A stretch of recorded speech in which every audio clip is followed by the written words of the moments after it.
Community to me is one of the key reasons why I was drawn to the Adrian Dominican Sisters and to religious life in general. It is the extraordinary capacity to move from I to we in a way that can really further the common good of people and planet. Well, for me, community is being aware always that there's a bigger reality that I'm a part of. There's different ways of looking at community. We're all part of a community, so part of the sisters overall. So for us, there's about 630 sisters, so I'm part of that community.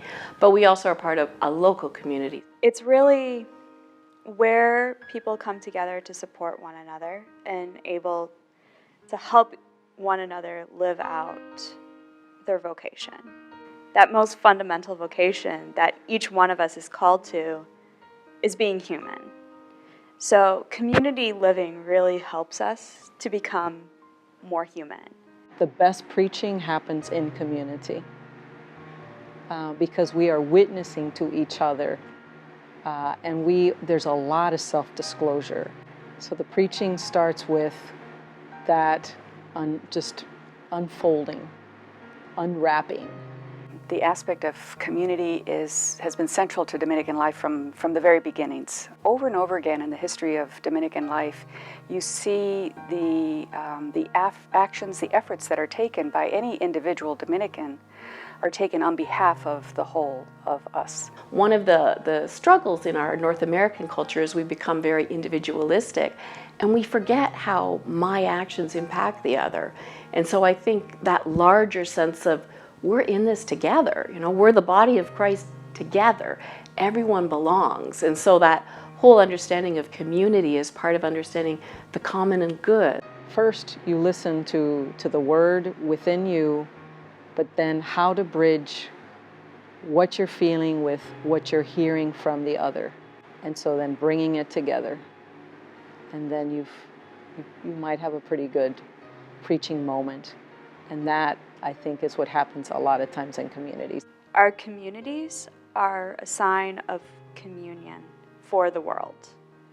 So when we look at, it's important as a way of witnessing unity in a world that is often fractured.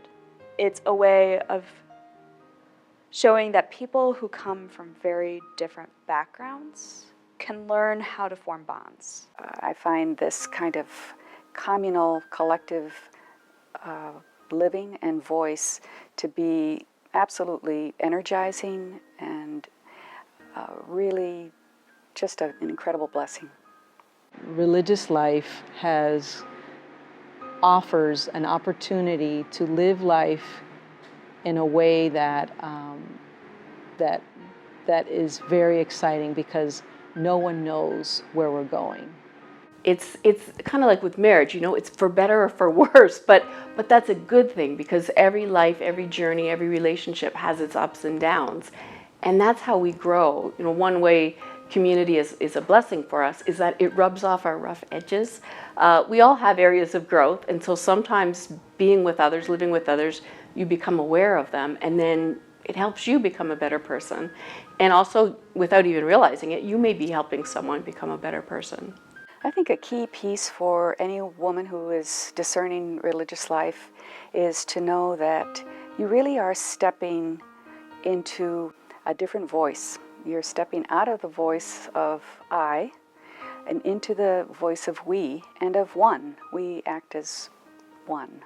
And I think that has profound spiritual implications in terms of joining with others in faith. It's not about giving up who you are or your individuality, but it is about really knowing that you are moving into the collective, into a communal space where you have both the extraordinary gifts and support of others and also the responsibility and accountability to others.